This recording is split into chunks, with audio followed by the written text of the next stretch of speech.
Well, what I want to talk about today is everybody's sort of effort to get sort of in the bathing suit fitness, if you will, bathing suit slim and gorgeous and shapely before summertime rolls around. And we've been doing the same thing for 75 years. I mean, eat less, exercise more, and we became the number one obese nation in the world following that sort of pattern. Eat less, exercise more. Following that theory, we became the number one obese nation in the world. Well, Albert Einstein said many great things, but one of my favorites is insanity is doing the same thing over and over and expecting a different result. Well, after 75 years, it's time to step back and change plans, get on a different set of rails here. Well, once you get a hold of that book from your longevity associate called Hell's Kitchen, the subtitle is The Cause, Prevention, and Cure of Obesity. The Cause, Prevention, and Cure of Obesity. It also discusses type 2 diabetes and the metabolic syndrome. When you buy the book Hell's Kitchen from your longevity associate, you're going to actually get a free CD by the same title, Hell's Kitchen. What I wanted you to do is get a hold of the Healthy Start Pack, appropriate for body weight. It gives you all 90 essential nutrients plus. It also gives you, now let's see here, I also want you to get the Slender Effects Weight Management System. The meal replacers only have 110 calories in it, no sugar, great for diabetics that need to lose weight. And then you throw in the ASAP, one dropper full under your tongue, 30 minutes before each meal. Leave it absorb through your oral tissues. And one bottle will last you a month. And you're going to lose a half a pound to 2 pounds a day. Well, how come this system works? Well, that's because it doesn't go for eat less and exercise more. What it goes for is the actual cause of being overweight and obese. The actual cause is a nutritional deficiency. That's right. Being overweight is a nutritional deficiency. Obviously not a calorie deficiency, but a nutritional deficiency. It drives people to eat endlessly, okay? And, of course, various combinations of deficiencies, you could wind up being a 600, 800, 1,200-pound person. This happens quite frequently in the industrialized world.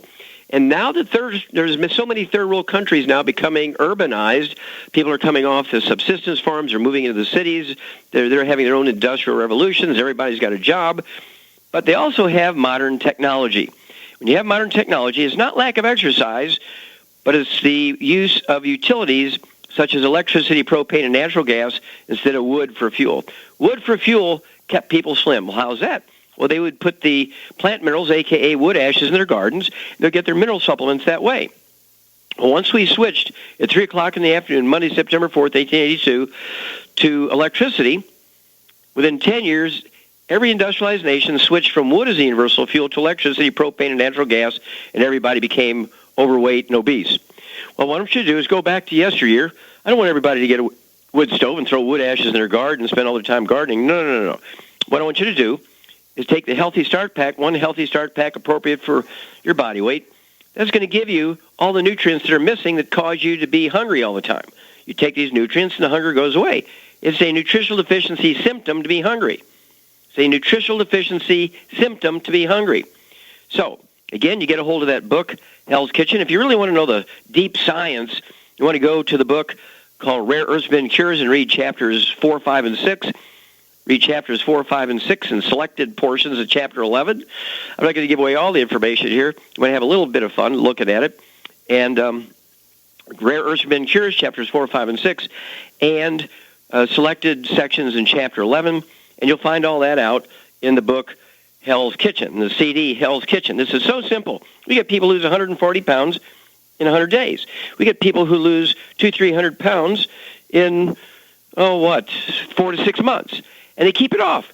You're able to keep the weight off. Why do you keep the weight off? You keep the weight off because you have now found the secret to weight gain and weight loss. I knew this in 1978. The first clinic I bought myself was in 1998. No, let me pass that back. It was 1978. Oh, I threw away 20 years there. 1978. In 1978, I knew what caused weight gain and weight loss because, remember, I'm a veterinarian as well as a physician. And in veterinary medicine, we want animals to gain weight, fatten them up for the feedlot, right? So they get more money when they send them to market. And so we know how to make them gain weight. Well, it's just a matter of reverse engineering the system. You reverse the process, and they begin to lose weight. This is so very simple. So very simple. So I applied this to my human patients in my weight loss clinic. In 3 days, people who'd been going to that weight loss clinic for 10 years getting a refill of their thyroid prescriptions every month, a refill of their anti-hunger pharmaceuticals every month, losing a pound here, gaining 2 pounds, losing 5 pounds, gaining 10 for every day for 5 years, right? Well, in just a few days, everybody in the clinic was losing weight, and they were and I had more patients than the previous owner had ever had. And so it wasn't like I was losing money because all the customers were going away. I was doing very well, thank you. But I figured it out. And, of course, a lot of people, well, like that can't be right. Everybody knows you have to eat less and then exercise more. Well, keep doing that. You're not going to lose weight and keep it off. In fact, it was a cover article in Time magazine, August 2009. Big cover article, lady on a treadmill dreaming about a muffin with icing on it. Said the myth about exercise, it won't make you lose weight. In fact, exercise, unless you cut calories, will actually make you gain weight. Hell's Kitchen, the book, Hell's Kitchen, the CD, and Rare Earths Been Cures, chapters 4, 5, and 6, and sections of chapter 11. Contact your Youngevity associate today. Lose your weight, keep it off, and save America. We'll be back with Dead Doctors Don't Lie after these messages. Okay, Doug, what pearls of wisdom do you have for us today? Well, they're back at it again. Got an ABC News story here headlined, Hospitals Overcharging Patients, according to the Nurses Union. And they say new data from the National Nurses United revealed that not only do a handful of hospitals charge patients more than 10 times the actual cost of the treatment, but that prices have been steadily increasing over nearly the last 2 decades. According to Joan Ross, she's co-president of the National Nurses United, says, skimping on care, patients often pay for it with their health. She says if you're presented with a bill and you know the bill is something you can't afford, you're not going to go in. You're just not going to go in. See, 14 hospitals charge more than $1,000 for every $100 of their own total cost, according to the union's analysis. And the union combined Medicare cost reports from 4,328 short-term acute care hospitals of the 4,655 that filed mandatory annual cost reports with Medicare. And according to the Nurses United spokesperson Chuck Idelson, says criteria included that the hospital's revenue be greater than zero and the hospitals have discharged at least 100 patients.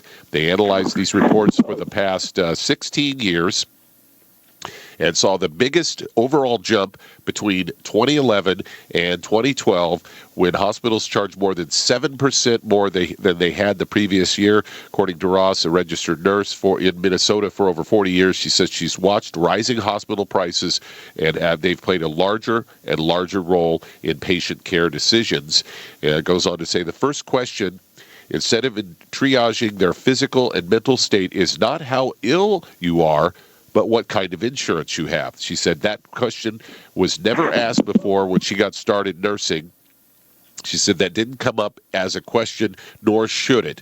Said steep hospital prices often drive patients to put their pocketbook before their health and make medical decisions based off that. She remembers a terminal cancer patient whose lack of insurance pushed her toward a cheaper option at first, ultimately costing her family more money by the time she died. Patient needed an intravenous catheter and to deliver medications, as she had some unusable veins in her arms, but because she didn't have insurance, a catheter was expensive, so they decided to try the veins. Ultimately, they ended up giving up on the veins. She had to get the catheter anyways. They ended up putting in the lines she should have had months before, decisions not made for the best interest of the patient.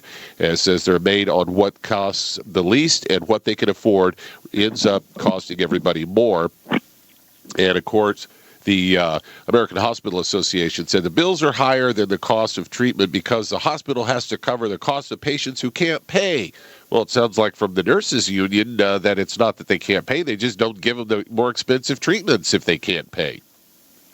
Well, the thing you have to appreciate, Doug, is that the hospital looks at your insurance policy and sees what they will pay. Let's say you go in for removing a wart, and just to remove a wart with some liquid nitrogen, it really costs you about $3 for the liquid nitrogen and maybe $25 to pay for the technologist to do all that. So you're looking at less than $50. But they're going to charge $500 because they're going to rent you the room.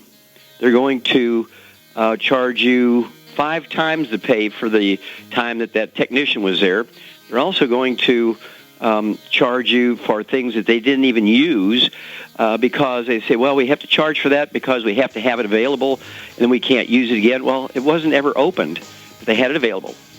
It's just like when you go to a hotel and you don't use the soap, they've charged you for that in your fee.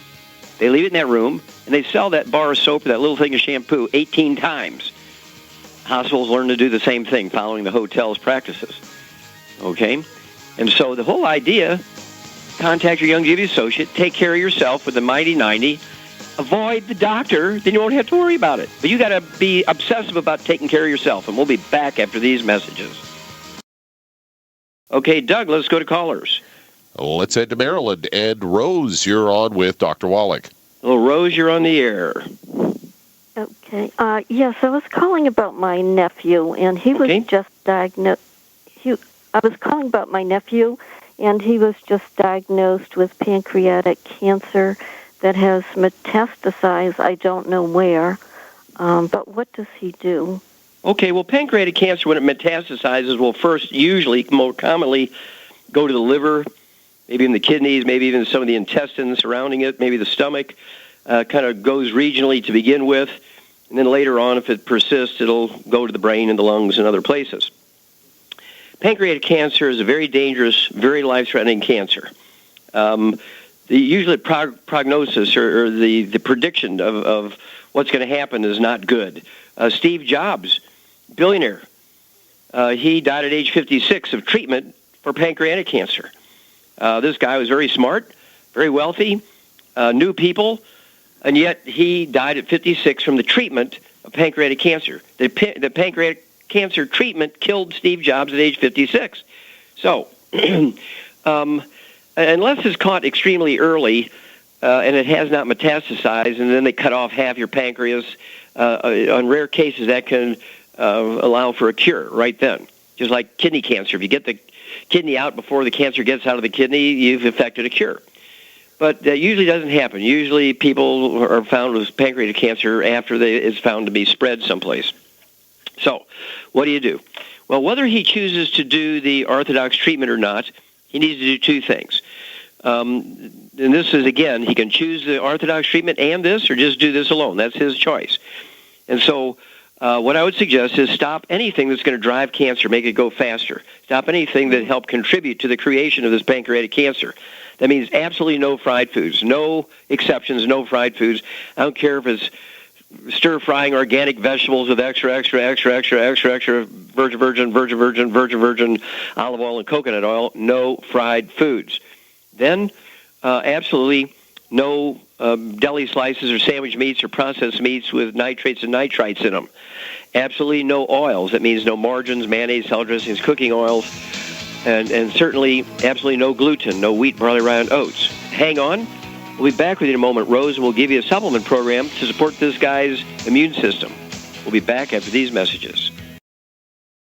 Okay, Doug, we're going right back to Maryland and Rose. Okay, I need two pieces of information about your nephew. First of all, how much does he weigh? I'm guessing maybe 170, 80. Okay.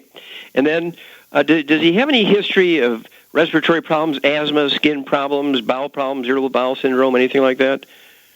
Bowel problems. Bowel problems? Okay. All righty. Okay, now, Shar. Yes? Okay, when somebody has a long history of bowel problems, what's the basic thing to look at? A gluten intolerance, which ultimately causes all these other diseases. Yep. Gluten alert, gluten alert, gluten alert, absolutely. So what do we do here for this young fella? Basically, what I would do is put him on 2 healthy heart and brain packs. I'll tell you why in a second. 2 healthy heart and brain packs per month. I'd get him an extra bottle of selenium so he could take 3 at breakfast, 3 at lunch, 3 at dinner. And he'll get 1 ounce of the OsteoFX Plus at breakfast and dinner, 2 scoops of the Beyond Tangerine NutriCrystals at breakfast and dinner, 3 of the EFA Pluses at breakfast and dinner, and 3 of the EFAs at breakfast and dinner. I would then also have him take the Cell Shield RTQ, R for resveratrol, T for turmeric, and Q for quercetin, 5 twice a day. That's going to give him over 100,000 auric points,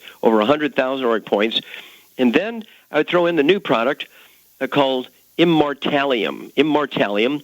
And I would certainly, a minimum of 2 twice a day. That'd be 1 bottle a month. It's a 120-count bottle. And this has the capacity to help stem cells regrow normal cells. And so we're going to support his immune system with the extra selenium, the extra Cell Shield RTQ, and that his own immune system is going to help fight off the cancer, defend against the cancer.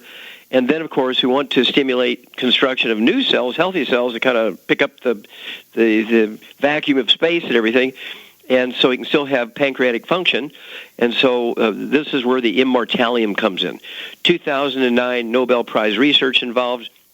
We're so excited about this product. It's flying out the door, off the shelves, because people know if they keep their telomeres happy, they'll live longer and healthier. At the very least, this fellow is going to get a higher quality of life, certainly add more life than the predictions of the doctors. But if he goes for the heavy-duty chemotherapy and radiation surgery, especially after this thing has already metastasized all over the place, who knows? I would have him get second opinions with the data that's already been acquired. I would also ask him to say, what am I going to get for radiation? If you add surgery to it, what am I going to get for that? If you add radiation to that, what am I going to get for that? And if they say, well, it might help you live an extra 3 months. Well, why would you give them $1 million in treatment cost for 3 months? Okay? And it's going to be awful because the side effects of chemotherapy, radiation, surgery are not good, especially when you have pancreatic cancer. So you want to consider all those factors, get extra opinions from other surgical groups, other cancer doctors before you make your decision. Okay, call us when you make your decision. We'll be happy to walk you guys through this. Okay, well, stick with us. We're going to be back with more Truth, Justice, and the Longevity Way on Dead Doctors Don't Lie after these messages. And let's head to Bentonville, Arkansas. And BJ, you're on with Dr. Wallach. Oh, BJ, you're on the air. Good afternoon, Dr. Wallach. Yes, sir. How can we help you? I'm calling on behalf of my wife. Back in October, she had two rounds of allergic reaction. Ended up in the emergency room in both occasions, and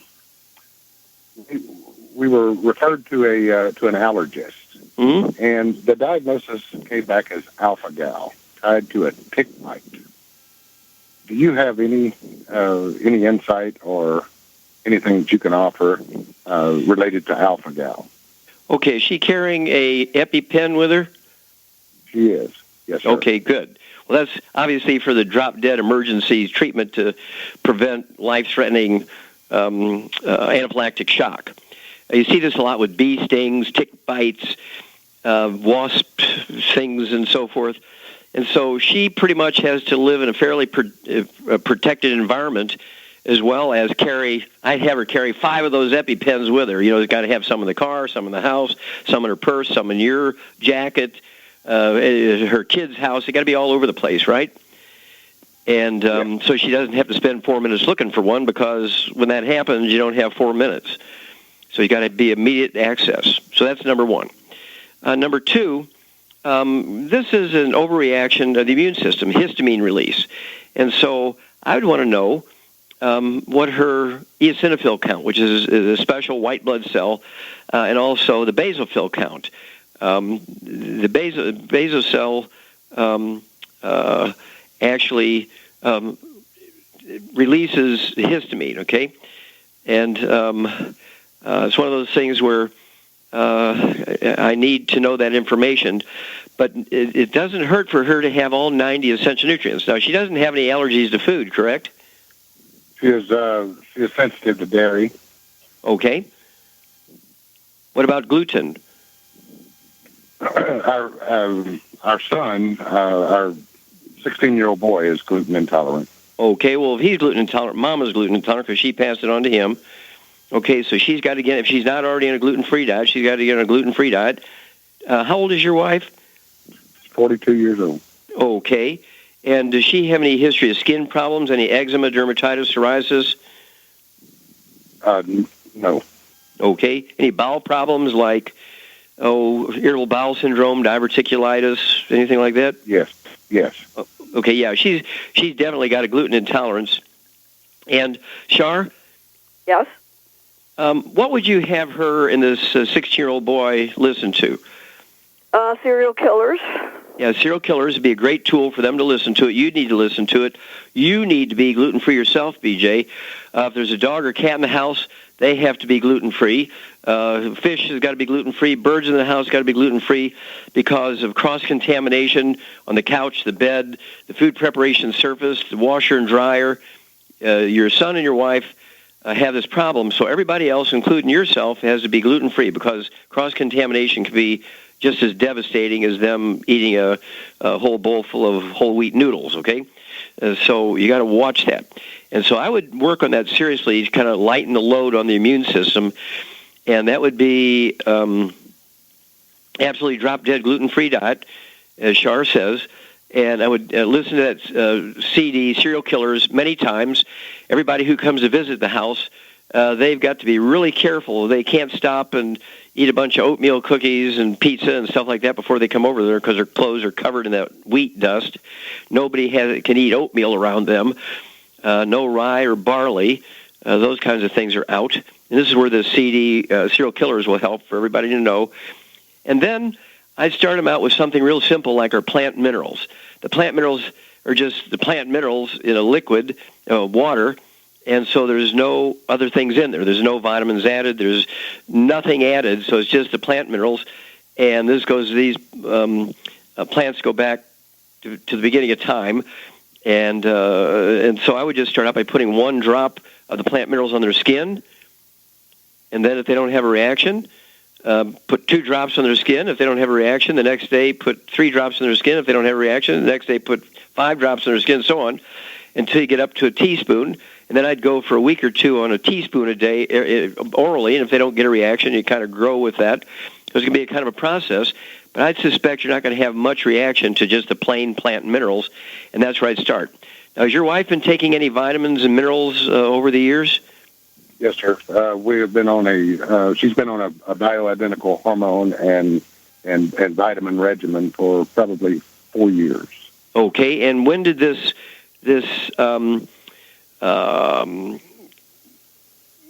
allergy thing show up? When did it show up?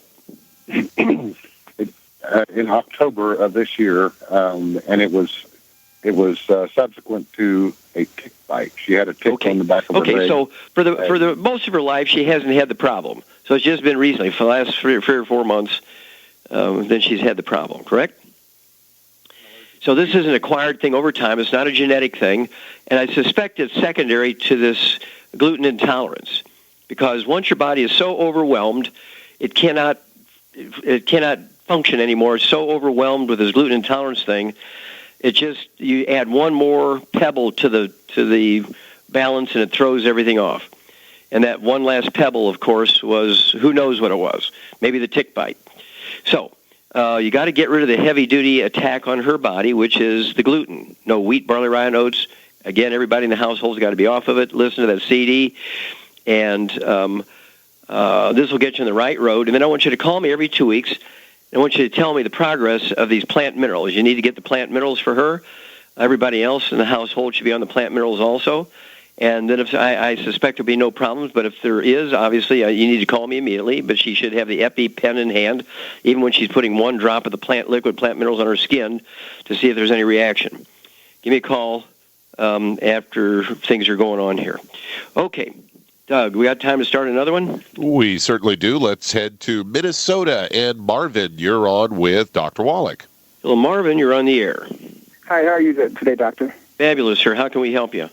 Well, I've been having a problem maybe with the last, I would say, 4 or 5 years, actually. And what it is something's going on with my digestive system, which causes me not to be able to even, have a bowel movement, pass gas, even burp.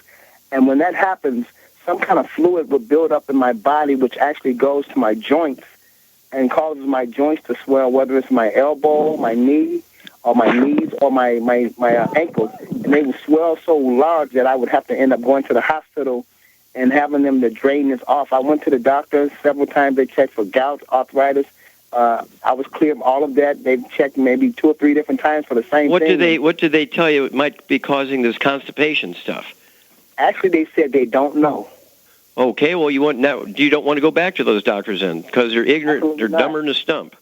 Okay? Yes, absolutely now, not. Shar, Well, the odds are, what's causing Marvin's serious constipation here? The odds are it's a gluten intolerance, definitely. Yeah. And so this is very simple. Did you have asthma as a kid? When I was small, yes, I did when I was younger. Bingo. I grew out of it, but yes. Yeah. And did you have your appendix out? No. Okay. Do you have any brothers and sisters? Yes, I have several brothers and sisters. I have 5 brothers and 2 sisters. Do any of them have asthma or their appendix out? My middle brother has asthma, but none have had their appendix out. Okay, yeah, all your brothers and sisters, you got a gluten intolerance, as Shar said. Hang on, get your pen ready, Marvin. We're going to give you a program after these messages.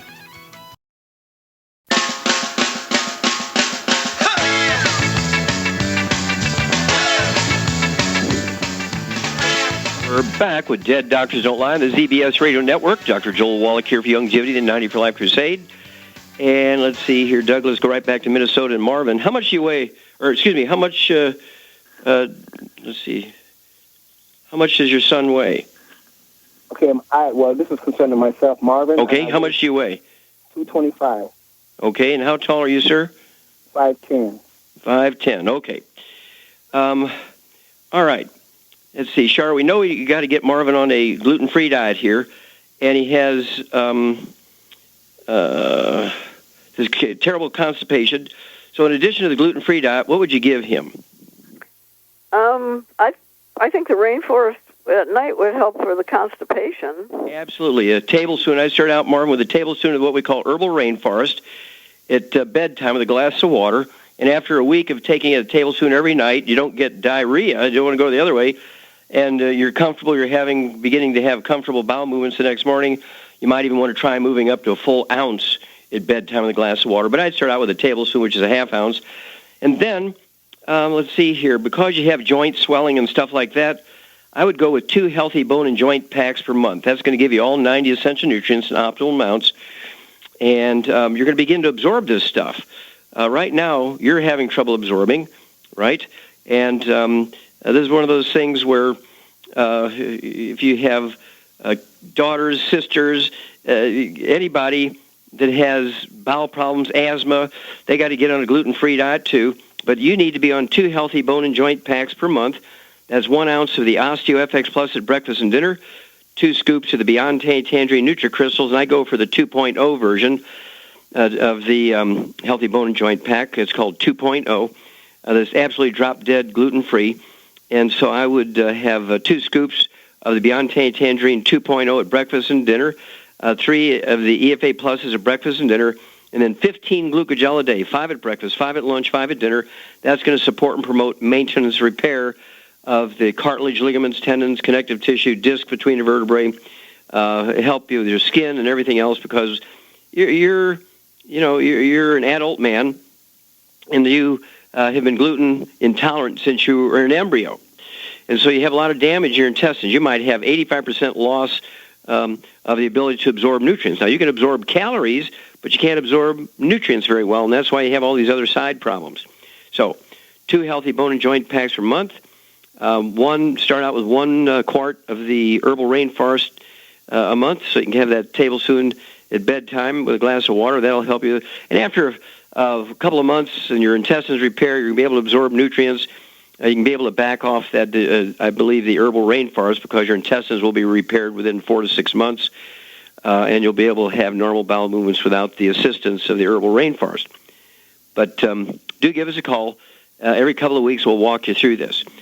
Now, I know we only have a moment left, and so, Shar, I want you to take it, but you only have a moment left. I want you to give some kind of advice to people to have them avoid getting on this gluten thing. Well, it's gone mainstream. There's articles all over. It's posted all over grocery stores, and it's to the point where they've messed with the food so bad that it's pushed everybody over the edge. So now they estimate over 70% of Americans are gluten intolerant. And so, like they said, the wheat that we're eating today is not the wheat our grandparents ate. They've doctored it up so bad. So people that could tolerate the old wheat can't tolerate the genetic version. That's 210 million people in America are gluten intolerant, if 70% are gluten intolerant. 210 million. So And it's something that doctors never figure out. We had a gentleman call my sister, remember, on the way back from Canada, had been to 27 different doctors, 2 different doctors of the 27, put him in the hospital, cut him open to look inside of him to see what was going on, couldn't figure it out. He contemplated suicide, the poor man. And this is a guy in his early 40s. And we got him on a gluten-free diet and solved all his problems. He's gluten intolerant. It's so simple. Well, thank you for your insight, Shar. Thank you so much, Doug and Susan. Superlative job as usual. God bless each and every one of you. God bless our troops. God bless our Navy SEALs. And God bless America.